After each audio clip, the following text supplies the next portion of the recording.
बात नहीं कर पाए, हमारे वीडियो नहीं आ पाए और डाउटफुल सीरीज जो है वो हमारी एक प्रकार से रुक गई थी। आवाज आ रही है सभी तक? बता दें एक बार, दिख गया? चलो, आवाज आ रही है ना? आवाज आ रही कि नहीं आ रही है? नमस्कार सभी को, नमस्कार। आ रही है सभी को नमस्कार। शुरुआत करें आज के सेशन की। और ये सेशन बहुत इंटरेस्टिंग, बहुत नॉर्मली सेशन शुरू कर रहा हूं आज का। ये इवनिंग टाइम में मैं कहीं बाहर गया हुआ था और मैं पहुंचा और एक बच्चे का मेरे पास मैसेज था। एक दोपहर में कॉलेज में बैठे बैठे एक बच्चे का मैसेज था। उन दोनों मैसेज से ये थीम दिमाग में आई, क्योंकि जब से कल से आरएस का रिजल्ट आया, मतलब परसों रात को, उसके बाद जब भी किसी एग्जाम का रिजल्ट आता है, प्रेशर एक नए बच्चे पे बढ़ जाता है। रीट के बच्चों पे प्रेशर जरूर बढ़ जाता है और ये प्रेशर इस बात का बढ़ता है कि क्या हम ऐसा कर पाएंगे। आज बहुत सारे लोगों को बधाइयां मिल रही हैं, बहुत सारे लोगों का सिलेक्शन हुआ, क्या ऐसा दिन हमारी लाइफ में आएगा? और ये दबाव इतना बड़ा काम करने लग जाता है कि एक प्रकार से हमारे अंदर मानसिक थकान बढ़ती है और एक नेगेटिवली अपने आप पे गुस्सा भी आना शुरू हो जाता है। बस यही चीजें हैं जो हमें हार की ओर ले जाते हैं। सफलता मिलने के बाद लोगों के नजरिए बदलने लगे हैं। सफलता मिलने के बाद लोगों के नजरिए बदलने लगे हैं। जो कल तक थे दुश्मन, आज वो करीबी लगने लगे हैं। जो कल तक थे दुश्मन, आज वो करीबी आने लगे हैं। आप कैसे भी समझ लें इस बात को। YouTube is not receiving any video to maintain a smooth stream as such view। आवाज कट रही है क्या? यहां इसमें कुछ गड़बड़ दिखा रहा है, रुक रहा है क्या वीडियो? यस सर, आएगा। आवाज आ रही है मेरी एकदम से क्लियरली या कुछ दिक्कत आ रही है आप लोगों तक? वॉइस सही आ रही है, वीडियो रुक रहा है। एक सेकेंड रुकना आप, मैं देखता हूं इसको।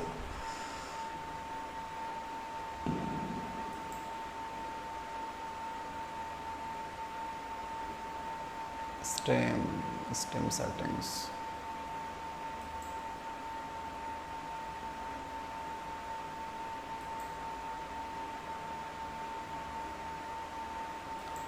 एक सेकंड में इसको देख रहा हूं,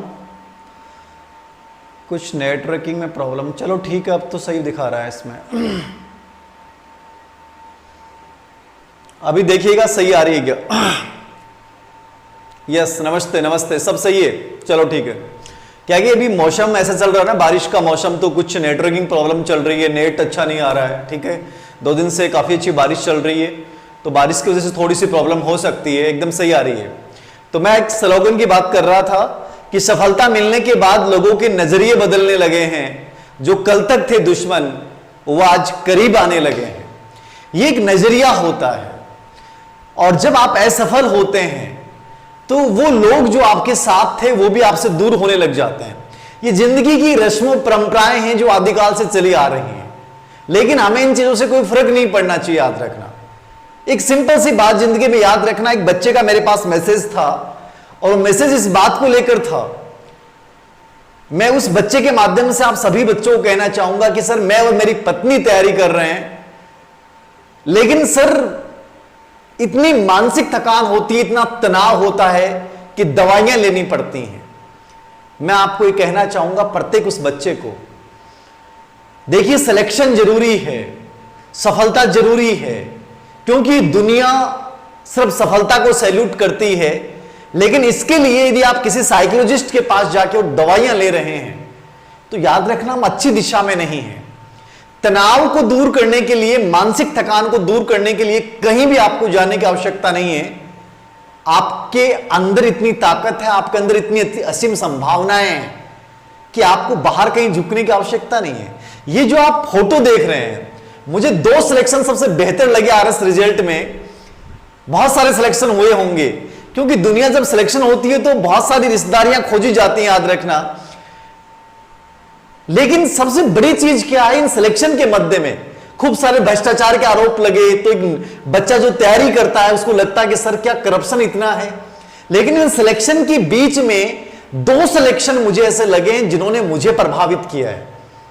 ठीक है, मैं उन 2 सिलेक्शन की बात करूंगा और उनके माध्यम से रीट और असिस्टेंट प्रोफेसर भर्ती परीक्षा, पटवार या जो भी कंपटीशन की आप तैयारी कर रहे हो, आप इन बच्चों को इनसे सीखने की आवश्यकता है कि ये जो महिला आपको दिख रही है, जोधपुर की आशा, ये एक सफाई कर्मचारी के रूप में काम कर रही थी और उसके पीछे रीजन ये था, ऐसे मेरे से जुड़ी हुई बहुत सारी महिलाओं की दास्तान है कि सर पति के साथ अनबन के चलते और घर से अलग होकर अपने बच्चों के साथ संघर्ष करते हुए एक महिला को किस हद तक गुजरना पड़ता है, किन परिस्थितियों से गुजरना पड़ता है, और वो महिला गुजर रही है।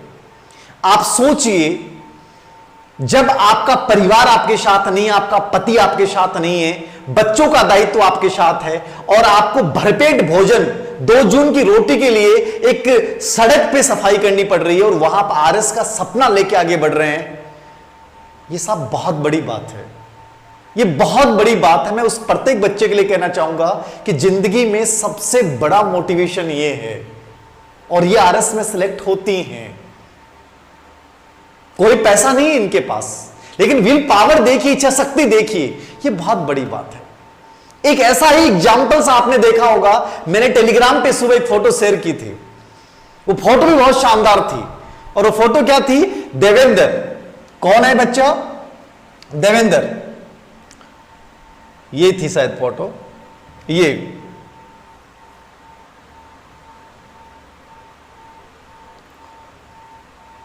ये बच्चा देवेंद्र अलवर बांसुरकर। हादसे में 2 आंखें चली जाती हैं और हादसे में 2 आंखें चले जाने के बाद 2010 की बात है, देवेंद्र की आंखों की रोशनी छीनी तो जिंदगी खत्म सी हो गई, क्योंकि दुनिया जो स्वस्थ है उनको जीने नहीं देती। तो साहब, जिसके शरीर की 2 महत्वपूर्ण अंग खो जाते हैं उसको दुनिया जीने कैसे देगी? और क्या क्या कहा गया, परिवार की आर्थिक स्थिति कमजोर थी, झोंपड़ी में रहने वाले गोवर्धन के लिए परिचितों ने, मैंने कहा ना, ये परिचित कौन है, ये रिश्तेदार कौन है? ये वो लोग हैं जो आपको पहले ताने मारेंगे और जिस दिन आप बन जाओगे उस दिन आपके साथ सबसे पहले आगे होके फोटो खिंचवाएंगे कि हमें तो पहले ही पता था ये बच्चा कुछ करेगा। ये बहुत अलग लोग होते हैं। ये दुनिया इतनी गजब की है, इतनी गंदी दुनिया है कि यहां रिश्तेदारियां खोज ली जाती हैं सिलेक्शन के बाद, लेकिन जब आप संघर्ष कर रहे होते हैं तब कोई एक व्यक्ति आपको कहने वाला नहीं होता है कि यार तू कर, तू लग जाएगा। कोई नहीं होता है और तुम लोग हार मान लेते हो। मैं ये कहता हूं, इस बच्चे से देखिए कि ट्रैक्टर की बजरी ट्रॉलियों में बजरी भर भर के अपना खर्चा निकाला, जिसके पास आंखें नहीं है वो बच्चा किताबों को रिकॉर्ड करवा के सुनता है। और जिस बच्चे के बारे में परिचितों ने ये कहा कि गोवर्धन की पहाड़ी में छोड़ दो, वहां भिक्षा मांग के जीवन यापन कर लेगा। अरे कोई कैसे तय कर सकता है कि तुम भिक्षा मांगोगे? कोई कैसे तय सकता है कि तुम सफल नहीं होगे? ये मुझे तय करना है कि मैं क्या बनूंगा, क्या नहीं बनूंगा। आज ये बच्चा आरएस बन चुका है। आज धीर सिंह सर इसकी कहानी सुना रहे हैं। यदि ये बच्चा उस दिन उन लोगों की परिचितों की बात में आ जाता, एक दबाव महसूस करता और आज गोवर्धन की पहाड़ियों में भिक्षा मांगता, क्या आज हम इसकी चर्चा करते?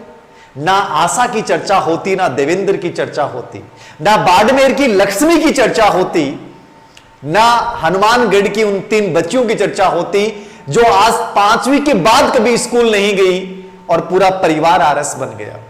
सिलेक्शन के लिए ना किसी कोचिंग इंस्टीट्यूट की जरूरत है, किसी चीज की जरूरत नहीं है। सिलेक्शन के लिए सही दिशा में सही मेहनत की जरूरत है। याद रखना, आरएस टॉप करती है मुक्तारा, झुंझुनू की बच्ची,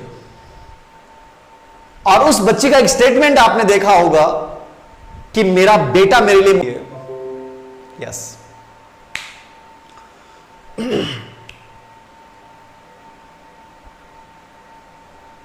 यस यस थोड़ा सा कुछ बीच में आया होगा डिस्टरबेंस आप लोगों के।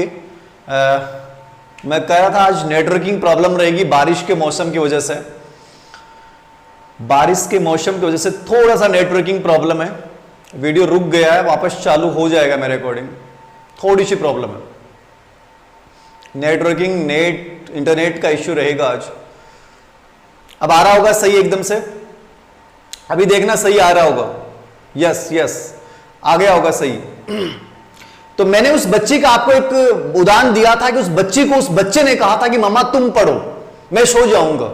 और वो बच्चा अपनी मां को पूछता है कि मां तुमने पढ़ाई की कि नहीं की।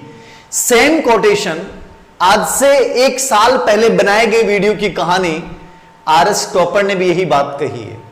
जिंदगी में मोटिवेशन कहीं से भी ढूंढना हो साहब, धीर सिंह सर की तो थीम है और धीर सिंह सर की तो जिंदगी का एम है कि हार मैंने नहीं मानी और हार मैं तुमको मानने नहीं दूंगा।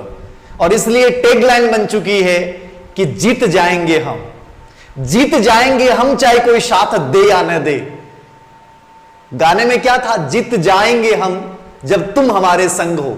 मैं कहता हूं चाहे कोई संग नहीं हो लेकिन फिर भी जीत जाएंगे हम। इस जीत को अपनी जिंदगी की लाइन बनाइए। उस बच्चे का दूसरा कमेंट मैं ले रहा हूं, आज टोटली चर्चा आप लोगों के पॉजिटिविटी को लेकर ही कर रहा हूं कि सर मेरा भाई है और वो रिट की तैयारी कर रहा है, क्या वो 70 दिन बचे हैं, क्या इन 70 डेज में वो रिट में सिलेक्शन ले लेगा? वो खुद कह रहा है कि मैं ले लूंगा। मुझे नहीं लगता सर। ये कैसे सवाल है आप लोगों के? मैंने पहले भी आपको कहा था, सिर्फ 45 दिन की तैयारी में 0 से लेकर शिखर तक पहुंचा है रिट 2018 में। क्या मानते हैं आप? ये आरएस क्या मानते हैं? क्या मानते हैं आरएस में? आपको लगता है कि बहुत ब्रिलियंट बच्चे आरएस बनते हैं? दिमाग से निकाल दीजिएगा, ऐसा कुछ नहीं है, ऐसा कुछ नहीं है।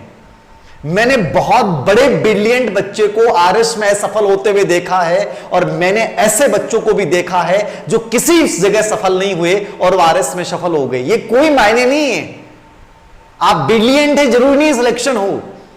सिलेक्शन के लिए ना टाइम कोई मायने रखता है ना परिस्थितियां मायने रखती हैं। इन दोनों की परिस्थितियां आशा और देवेंद्र की मैंने बताई, आशा और देवेंद्र की बताई। बाड़मेर की एक बच्ची, हमारे एक स्टूडेंट भी जो मेरे पास सीकर में ऑफलाइन पढ़ी है, रेखा शायद, उसकी बहन है लक्ष्मी, जिसने पति को खोया और एग्जाम के समय अपने पिता को खोया, लेकिन फिर भी स्टेमिना के साथ उसने पढ़ाई की। जिंदगी में परिस्थितियां क्या होती हैं, मैं बार बार इन चीजों को बोलता हूं आप लोगों के सामने। क्या 70 दिन में आप किसी एग्जाम को क्रैक कर सकते हैं? कर सकते हैं, लेकिन इसमें 70 डेज में क्या पढ़ रहा हूं, यह मायने रखता है, यह महत्वपूर्ण रखता है। और ये जो लोग आपके आसपास के बगल के एनवायरनमेंट के लोग हैं जो आपको गिराने के लिए तैयार बैठे हैं, मैंने कहा जो बाद में रिश्तेदारी ढूंढेंगे लगने के बाद, जो अभी ये सोच रहे हैं कि गिरे, उन लोगों को जवाब देने का बहुत बेटर तरीका है। और इसका मतलब ये नहीं है कि आप बहुत नेगेटिवली दबाव लें, कोई इतना बड़ा दबाव लेने की आवश्यकता नहीं है। मैं आरएस में ऐसे उदाहरण गिना दूंगा जो टॉप रैंकर हैं, लेकिन जिन्होंने मस्ती के साथ सिलेक्शन लिया है, बहुत मस्ती के साथ। और आप में से हर छोटी से बात के ऊपर आप बहुत सीरियसली हो जाते हैं, बहुत ज्यादा तनाव में आ जाते हैं। सिलेक्शन के लिए तनाव नहीं, एक उत्साह होना चाहिए, उत्साह के साथ एक मस्ती भी होनी चाहिए। मैं हमेशा आप लोगों को कहता हूं कि जिंदगी में कुछ पॉजिटिव लोगों को जोड़िए अपनी लाइफ से, उनके साथ बातें कीजिए, इंटरेक्शन कीजिए। आप 70 दिन आप लोगों के पास बचे हैं, 70 डेज में आप बहुत कुछ कर सकते हैं। इतने ही दिन आपके पास असिस्टेंट प्रोफेसर के लिए बचे हैं, एसआई के लिए बचे हैं, पटवारी के लिए बचे हैं। आप किस कभी कभी होता है सर, रैंक कम आने पे नर्वस हो गए हैं हमारे sir REET English test series. आवाज आ रही, दोबारा कनेक्ट हो गया, आज कुछ नेटवर्किंग प्रॉब्लम है, रुक गया है, वापस शुरू हो गया होगा, देखना एक बार।